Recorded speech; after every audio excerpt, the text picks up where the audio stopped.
সেই দিন আমার আল্লাহ বলছে, বাবা তোমার ছেলেকে আমি তোমার কাছে করে দেবো। বলবে না সুবহানাল্লাহ? ছেলে কাছে এসে কি করবে? আপনি রেখে গিয়েছিলেন, ওইগুলো নিয়ে মস্তি করে করে কবরে চলে গেছে, আপনার কাছে এসে করবে কি? আব্বা একটু নেককার, ছেলে একটু কম নেককার। আব্বার আমল বেশি, ছেলের আমল একটু কম। আল্লাহ ফেরেশতা, আল্লাহ ও ছেলেকে এক জায়গায় করবো, তো ছেলের নেকি একটু বাপের থেকে কম, এক জায়গায় করবো কি করে? আল্লাহ বলছে, আমার রহমতের দরবার থেকে আমি বাকিটা দিয়ে দিয়েছি। বাবা আপনার ছেলে তো আপনার হবে, আপনার মেয়ে আপনার হবে। আপনি নিজের একটু অঙ্কটা কষে নেন। এই অঙ্কটা কষার আগে আমি দুটো কথা রমজান শরীফের আগে আপনাদের বলে যাই। নাম্বার ওয়ান, পৃথিবীতে যত জিন আছে, এখানেও জিন ঘোরাঘুরি করছে, জেনেরা ঘরে না, আমরা দেখতে পাই। ওরা তো ইবলিসের বংশ, ইবলিস ওই জেনেদের বংশ, একই বংশ, জেন জাতি একই। আমরা ওদের দেখতে পাই, ইবলিসকে দেখতে পাই, বিশ্বাস করি ইবলিস আছে, দেখতে পাই না। আর সারা জীবনে একবারও দেখার কথা মনেও করি না। একবারে বলে কেউ কেঁদেছে নাকি আল্লাহ একবার ইবলিসকে দেখার? কেঁদেছে? দেখতেও পাই না, আর সারা জীবন দেখার কথা মনেও করি না। আর রাসূলুল্লাহকে দেখতে পাই না, আর সারা জীবন দেখার জন্য কেঁদে মরি। একবারে বলবে না সুবহানাল্লাহ? আসমান আর জমিন তফাৎ দেখুন। তো ওকে আমরা দেখতে পাই না। যখন আল্লাহ ওকে শয়তান বলে, মালউন বলে, বিতাড়িত বলে, তিরস্কার করে আল্লাহকে সরিয়ে দিলেন জান্নাত থেকে, বেরিয়ে যা, দূর হ, ওই আল্লাহর রাগ গোসাটা ওর উপরে প্রয়োগ করেছে ইবলিসের। ইবলিসের দেখতে ছিল একদম ফুটফুটে, চেহারা যেমন সুন্দর, দেখতে যেমন সুন্দর, ফুটফুটে দেখতে। আল্লাহ রাগ যখন প্রয়োগ করেছে, তাম পৃথিবীতে যত মখলুক আছে সব থেকে দেখতে বিস্তৃতি হয়ে গেছে ইবলিসের। সুবহানাল্লাহ? যায় পৃথিবীতে যায়, আমি তাহলে আল্লাহ বলছে, তোর এত বিচ্ছিরি আমি বানিয়ে দিয়েছি, আমার বান্দাদের চোখ বড় পবিত্র, আমার বান্দারা ভালো, আমার এই বান্দাগুলো ভালো, তোর মতো নোংরা মুখ আমার বান্দাদের দেখতে দেবো না। তুই সামনে থাকবি, তাও ওরা তো দেখতে পাবে না। এখন ধরে বলবো না সুবহানাল্লাহ? ওই জন্য আমরা ওকে দেখতে পাই না, ও তো আমাদের কাছেই রয়েছে। প্রত্যেকের কাছে দুটো করে থাকবে, কটা করে? প্রত্যেক উম্মতে মুহাম্মাদীর সঙ্গে সবসময় দুটো করে ইবলিসের লোক থাকে, ইবলিস থাকে, ইবলিসের দল দল, অর্থাৎ শয়তান। আপনার কাছেও থাকে, আমার কাছেও থাকে। কটা বলুন, কটা? আল্লাহ নবী পাকের সাহাবারা, ইয়া রাসূলুল্লাহ, হুজুর বেয়াদবি মাফ করে দেন। আল্লাহ পাকের জমিনে ইবলিস শয়তান আমাদের ক্ষতি করার জন্য প্রত্যেকের কাছে দুইটি করে সর্বদা সন্তান পাঠিয়ে রেখেছেন। ইয়া রাসূলুল্লাহ, বেয়াদবি নেবেন না, ইবলিস শয়তান আপনার কাছে কি দুইজনকে পাঠিয়েছেন? আমার রহমতে আলমকে জিজ্ঞেস করছে, হুজুর আপনার কাছেও কি দুজনকে পাঠিয়েছেন? হুজুর রেগে যান, বলে হ্যাঁ বাবা, আমি রাসূলুল্লাহ আমার কাছেও দুজন পাঠিয়েছি। এত বড় পাওয়া, আপনার কাছে দুজন পাঠিয়েছে? বলছে হ্যাঁ আমার কাছে। বলে রাসূল মুচকে হাসছে, বলে তো মুচকে হাসছে। রাসূলুল্লাহর হাসির নাম হলো তাবাসসুম। কি নাম? আল্লাহ রাসূলের হাসির নাম কি? তাবাসসুম। হুজুর মুচকে হাসছে, হুজুর মুচকে হাসছে। জানো বাবা, শয়তান ইবলিস আমাকে ক্ষতি করার জন্য দুটো শয়তান পাঠিয়ে, তোমাদের কাছেও দুটো করে পাঠিয়েছে, আমার কাছেও দুটো পাঠিয়েছে। আর ওই দুজন আমার কাছে এসে আমার ক্ষতি করা দূরে যাক, আমার মুখের দিকে তাকিয়ে সঙ্গে সঙ্গে মুসলমান হয়ে গেল। সুবহানাল্লাহ? শয়তান দুটো মুসলমান হয়ে গেল। নবী সুলাইমান আলাইহিস সালাম, যার হাতে সব জিনেরা, তার হাতে মুঠো, পৃথিবীর যত জেন আল্লাহ নবী সুলাইমানের হাতের মুঠোয় করে দিয়েছে। জোরে বলবেন না? ওই জন্য বাড়ি যদি কারো জেন টেন ধরে, হঠাৎ করে কাউকে পাননি, নবী সুলাইমানের নাম দু চারবার নেবেন, বাপ বাপ করে চিল্লানো শুরু করবে। ওই জেন ধরা কিচ্ছু জানেননি, হঠাৎ সমস্যায় পড়ে গেছে, উল্টো পাল্টা করছে। নবী সুলাইমানের নাম তো গম্ভীর্যের সঙ্গে 2-3 বার বলবেন, ওইখান থেকে বাপ বাপ করে পালাবার রাস্তা পাবে না। একবার জোরে বলবেন না সুবহানাল্লাহ। সব নবী সুলাইমান। নবী সুলাইমান একবার ইবলিসকে ডেকেছে, এই ইবলিস শোন, কি দূরে দাঁড়া। জি বলে, আচ্ছা তুই তো আমার জামানা পাচ্ছিস, আমার উম্মতদের পিছনে লেগেছিস,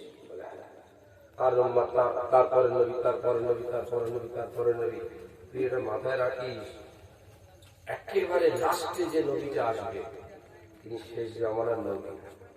এটাও মাথায় রাখবি, তিনি যে জামানায় আসবে তাদের নবী নয়, আমি নবী সুলাইমান আমারও নবী।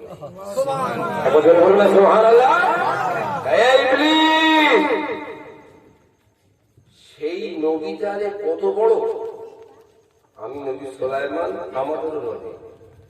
এটাও জেনে রাখ, আল্লাহ তাকে যত বড় করেছে তার উম্মতদেরকেও তত বড় করেছে। তাকে যত বড় করেছেন তার উম্মতদেরকেও তত বড় করেছেন। নবী সুলাইমান ওদেরকে কাবু করতে পারবি তো? শেষ জামানার নবীর উম্মত আল্লাহ এত তাদের পাওয়ার দিয়েছেন, এত পাওয়ার আর মর্যাদা, তাদের নবীকে আল্লাহ যেরকম বড় করেছেন তাদেরকেও বড় করেছেন। এই শেষ জামানার নবীর আল্লাহ এত ইজ্জত দিয়েছেন, শেষ জামানার নবী যদি একদিকে রাখা হয় আর 1,24,000 নবী আর একদিকে রাখা হয়, ওই একটা নবীর পাল্লা ভারী হয়ে যাবে। আর তার উম্মতকে আল্লাহ এত মর্যাদা দিয়েছেন, তার একটা উম্মতকে যদি একদিকে রাখা হয় আর 1,24,000 নবীর উম্মতকে আর একদিকে রাখা হয়, ওই একটা উম্মতের পাল্লা ভারী হয়ে যাবে। চিৎকার করবে, সবার পক্ষ থেকে আমার কাছে উত্তম সম্পদ এসেছে। একবার জোরে বলবেন, একবার জোরে বলবেন সুবহানাল্লাহ। আপনি যখন সম্পদ ভোগ করছেন, আয়াত আমি একটাই পড়ছিলাম, হাল জাযাউল ইহসান ইল্লাল ইহসান।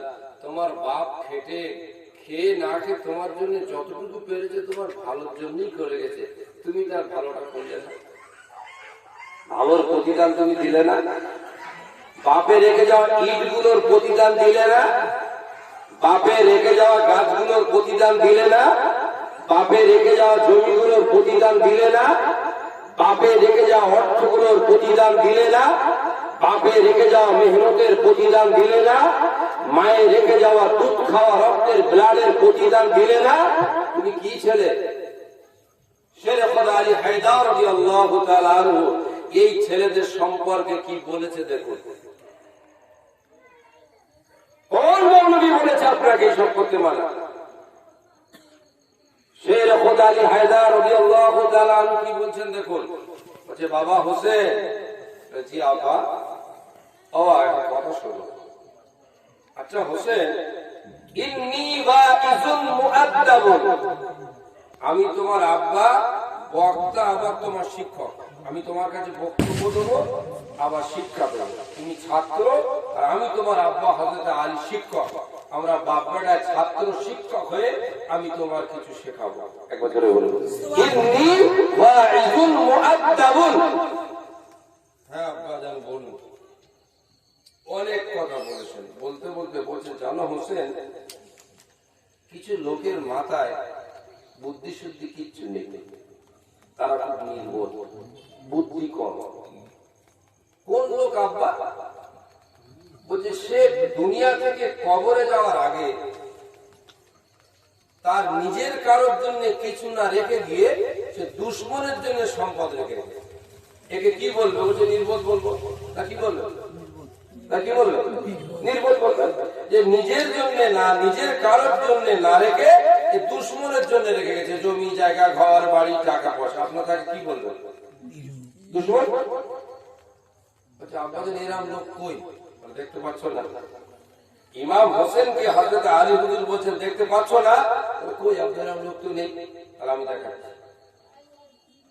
ও আমার ভাইরা, জওয়ানেরা, যুবকেরা, হযরত আলী রাদিয়াল্লাহু তাআলা আনহু ইমাম হুসাইন হুজুরকে লক্ষ্য করে বললেন, বাবা হোসেন, পৃথিবীর জমিনে আল্লাহর বান্দারা বাঁচার জন্য কত না কাজ করে, কত না সম্পদ তৈরি করে, জীবন ধারণ করার জন্য তারা কত কিছু ব্যবস্থা করে যায়। হঠাৎ করে মানুষ আল্লাহ তাকে সাথে কবরের জমিনে চলে যায়। হ্যাঁ আব্বা যায়। এ তো নিয়ম, আল্লাহর নিয়ম। শোনো বাবা, এইবারে আমি তোমার বুঝিয়ে দিই।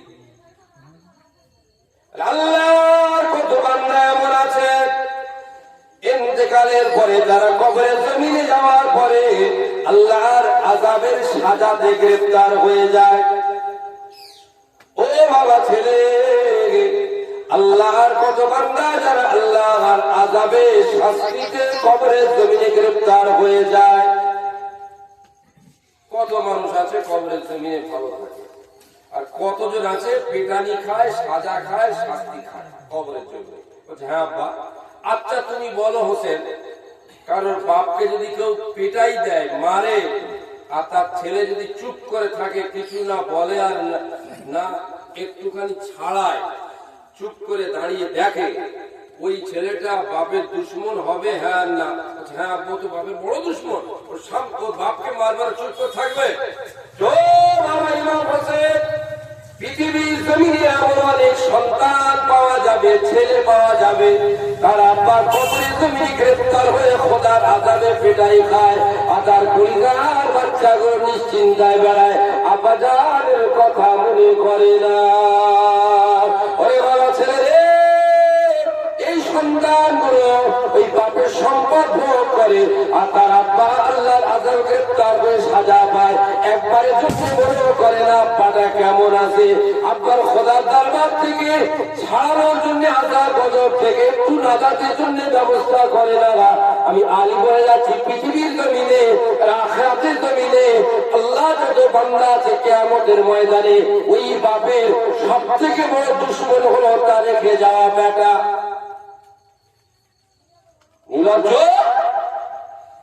তুমি তার সম্পদ ভোগ করবে, আলী হুজুর বলছেন, আর সেও দিকে খোদার আযাবে গ্রেফতার হয়ে পেটানি খাচ্ছে। তুমি একবার ভাবলে না, তুমি ছেলে হয়ে বাপের মার খাওয়াটা সহ্য করার জন্য চুপ করে আছো?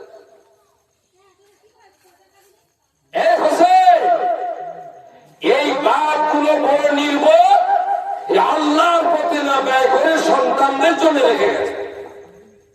আল্লাহর পথে যদি দিয়ে যেত তারা দুকাটা অন্তত একটু রেহাই হতো। এরা সন্তানদের জন্য সব সঞ্চয় করে আজকের খোদার আযাবে গ্রেফতার হয়েছে, আর এই ছেলেগুলো বাপের মাগফিরাতের জন্য কাঁদে না। কথা বুঝে? সেজন্য আমরা আজকে এই জন্য এসেছি বাবা, আল্লাহর দরবারে একটু কান্নাকাটি করা, মাগফিরাত করা, দোয়া করা। আর আনুষ্ঠানিক ভাবে আজকে তো একদিন সর্বসারী বাংলায় বলবেন, আল্লাহ আমার আব্বাকে ক্ষমা করে দেন, আমার আম্মাকে ক্ষমা করে দেন। অনেক সাহাবিয়ারা, অনেক সাহাবারা আমার রাসূল পাকের দরবারে হাউ হাউ করে কাঁদছে। কেন বাবা কাঁদছো? হুজুর আমার মা ইন্তেকাল হয়ে গেছে, আমি বাড়ি ছিলাম না। ইয়া রাসূলুল্লাহ, আমার আব্বা ইন্তেকাল হয়েছে, আমি ঘরে ছিলাম না, মায়ের জানাজা পেলাম না। হুজুর আমি কি করবো? দয়াল নবী মুখে হাত বোলাচ্ছে, ছেলেরা বাড়িতে বলছি না, তুমি এক কাজ করো বাবা, তোমার মায়ের জন্য মায়ের নামে